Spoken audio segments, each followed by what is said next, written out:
নমস্কার। West Bengal school service কমিশনের group C and group D related এটা সেকেন্ড ক্লাস। অতি অবশ্যই তোমরা যারা এখনও ফার্স্ট ক্লাসের ভিডিওটি দেখোনি, আমি ডেসক্রিপশন বক্সে লিঙ্ক দিয়ে দিচ্ছি, অতি অবশ্যই তোমরা দেখে নিও। আজকের এই ভিডিওতে বেশ কিছু এমসিকিউ, ইম্পর্ট্যান্ট এমসিকিউ প্র্যাকটিস করব, যে ধরনের এমসিকিউ তোমাদের পরীক্ষাতে তোমরা দেখতে পাবে। তো অতি অবশ্যই যারা এখনও এই চ্যানেলটিকে সাবস্ক্রাইব করনি, সাবস্ক্রাইব করে নিও, এবং তোমাদের যে সমস্ত বন্ধুরা প্রিপারেশন নিচ্ছে তাদের কাছে অতি অবশ্যই এই চ্যানেলটির লিঙ্ক বা ভিডিওর লিঙ্ক শেয়ার করে দিও। আর তোমাদের কোন টপিকের উপর ভিডিও চাই বা কোনো কিছু ডিমান্ড থাকলে অতি অবশ্যই কমেন্ট সেকশানে মেনশন করে দিও, অতি অবশ্যই সেগুলো পুরো করার চেষ্টা করব। তো প্রথম যেটা প্রশ্ন আজকের যেটা প্রথম প্রশ্ন সেটা হলো যে ব্রহ্ম সমাজকে প্রতিষ্ঠা করেন বা করেছিলেন। অপশান এতে আছে স্বামী বিবেকানন্দ, অপশান বিতে আছে রাজা রামমোহন রায়, অপশান সিতে আছে দয়ানন্দ সরস্বতী এবং অপশান ডিতে আছে ঈশ্বরচন্দ্র বিদ্যাসাগর। তো এক নম্বর প্রশ্নের যেটা সঠিক উত্তর হয়ে যাবে অপশান বি, অর্থাৎ অপশান বিতে আছে রাজা রামমোহন রায়, তিনি ব্রহ্ম সমাজ এটি প্রতিষ্ঠা করেছিলেন। আমরা নেক্সট প্রশ্ন দেখব। নেক্সট প্রশ্ন হলো কোশ্চেন নাম্বার 2, পলাশির যুদ্ধ কত সালে সংগঠিত হয়েছিল? অপশান এতে আছে 1757, অপশান বিতে আছে 1764, অপশান সিতে আছে 1857 এবং অপশান ডিতে আছে 1905। তো 2 নম্বর প্রশ্নের যেটা সঠিক উত্তর সেটা আমাদের হয়ে যাবে, 2 নম্বর প্রশ্নের সঠিক উত্তর হয়ে যাবে অপশান এ, অর্থাৎ 1757। 1757 সালে পলাশির যুদ্ধ হয়েছিল। নেক্সট আমরা দেখব নেক্সট কোশ্চেন নাম্বার 3, যে আনন্দমঠ উপন্যাসটি কার লেখা? অপশান এতে আছে রবীন্দ্রনাথ ঠাকুর, বঙ্কিমচন্দ্র চট্টোপাধ্যায়, শরৎচন্দ্র চট্টোপাধ্যায়, নজরুল ইসলাম। তো 3 নম্বর প্রশ্নের যেটা সঠিক উত্তর সেটা হয়ে যাবে অপশান বি, অর্থাৎ বঙ্কিমচন্দ্র চট্টোপাধ্যায়। আমরা নেক্সট প্রশ্ন দেখব কোশ্চেন নাম্বার 4, করো অথবা মরো, অর্থাৎ ডু অর ডাই, এই স্লোগানটি কে দিয়েছিলেন? Subhash Chandra Basu, Mahatma Gandhi, Jawaharlal Nehru, Bhagat Singh.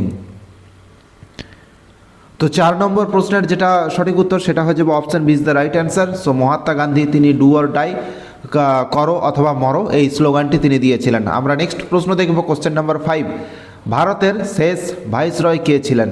Lord Dalhousie, Lord Canning, Lord Mountbatten, Lord Curzon. তো 5 নম্বর প্রশ্নের যেটা সঠিক উত্তর সেটা হয়ে যাবে অপশান সি, লর্ড মাউন্টব্যাটেন, তিনি ছিলেন ভারতের শেষ ভাইসরয়। আমরা নেক্সট প্রশ্ন দেখব কোশ্চেন নাম্বার 6, সীমান্ত গান্ধী নামে কে পরিচিত ছিলেন? অপশান এতে আছে খান আব্দুল গফর খান, অপশান বিতে আছে মহাত্মা গান্ধী, অপশান সিতে আছে মোহাম্মদ আলী জিন্নাহ এবং অপশান ডিতে আছে আবুল কালাম আজাদ। তো 6 নম্বর প্রশ্নের যেটা সঠিক উত্তর সেটা হয়ে যাবে option is the right answer, অর্থাৎ খান আব্দুল গফর খান, তিনি সীমান্ত গান্ধী নামে পরিচিত। আমরা নেক্সট প্রশ্ন দেখব যে পশ্চিমবঙ্গের সর্বোচ্চ শৃঙ্গ কোনটি? ফালুট, সান্দাকফু, অযোধ্যা, শুশুনিয়া।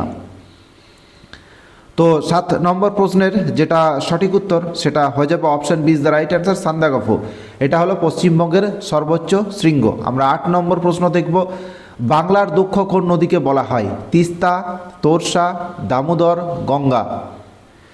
তো 8 নম্বর প্রশ্নের যেটা সঠিক উত্তর সেটা হয়ে যাবে option C is the right answer, অর্থাৎ দামোদর।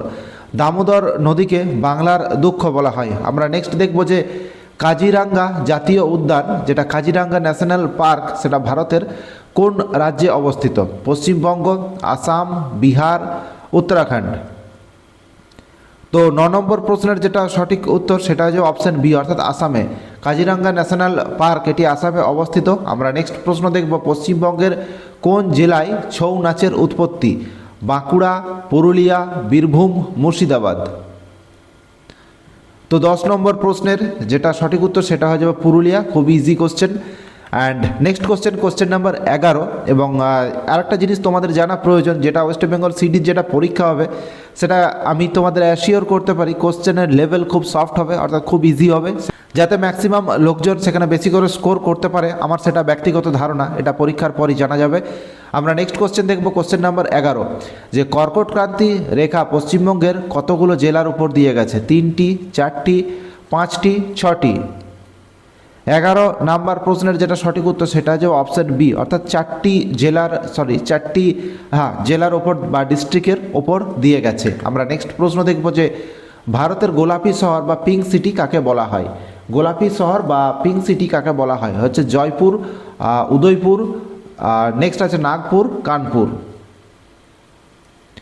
তো পিঙ্ক সিটি নামে জয়পুর পরিচিত, সেটা আশা করছি তোমাদের সবার জানা। So 12 option is the right answer. আমরা নেক্সট প্রশ্ন দেখব যে মানুষের শরীরের সবথেকে বড় গ্রন্থি কোনটি বা গ্ল্যান্ড? অগ্নাশয়, যকৃৎ, পিটুইটারি, থাইরয়েড। তো 13 নম্বর প্রশ্নের যেটা সঠিক উত্তর সেটা হয়ে যাবে option B is the right answer, অর্থাৎ লিভার। যকৃৎ হলো মানুষের শরীরের সবথেকে বড় গ্রন্থি। আমরা নেক্সট দেখব যে লাফিং গ্যাস বা লাফিং গ্যাস এর রাসায়নিক নাম কি? তো nitrous oxide, nitric oxide, nitrogen peroxide, carbon monoxide. তো 14 নম্বর প্রশ্নের যেটা সঠিক উত্তর সেটা হয়ে যাবে অপশন এ, অর্থাৎ নাইট্রাস অক্সাইড, নাইট্রাস অক্সাইড। আমরা নেক্সট প্রশ্ন দেখব কোশ্চেন নাম্বার 15। স্কারভি রোগ কোন ভিটামিনের অভাবে হয়? অপশন এতে আছে vitamin A, vitamin B, option vitamin C এবং ভিটামিন ডি। তো 15 নম্বর প্রশ্নের যেটা সঠিক উত্তর সেটা হয়ে যাবে ভিটামিন সি। ভিটামিন সি এর অভাবে স্কারভি রোগ হয়। আমরা নেক্সট প্রশ্ন দেখব কোষের শক্তিঘর কাকে বলা হয়? Power house of the sell.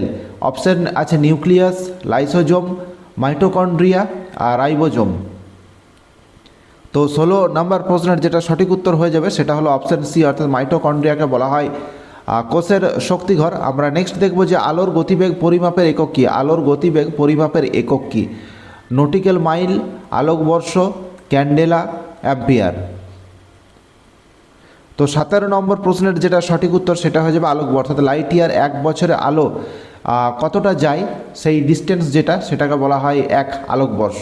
1 বছরে টোটাল অতিক্রান্ত দূরত্ব। আমরা নেক্সট প্রশ্ন দেখব যে সাধারণ লবণের রাসায়নিক নাম কি? সাধারণ লবণের রাসায়নিক নাম কি?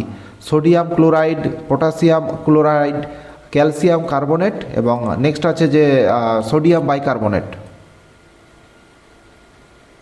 তো এটা আশা করছি তোমাদের সবারই জানা। তো এখানে 18 নম্বর প্রশ্নের যেটা সঠিক উত্তর সেটা হয়ে যাবে option is the right answer, অর্থাৎ সোডিয়াম ক্লোরাইড, NaCl। এটার NaCl। আমরা নেক্সট দেখব কোশ্চেন নাম্বার 19। ভারতের সংবিধানের জনক কাকে বলা হয়? জওহরলাল নেহেরু, BR আম্বেদকর, রাজেন্দ্র প্রসাদ, বল্লভভাই প্যাটেল।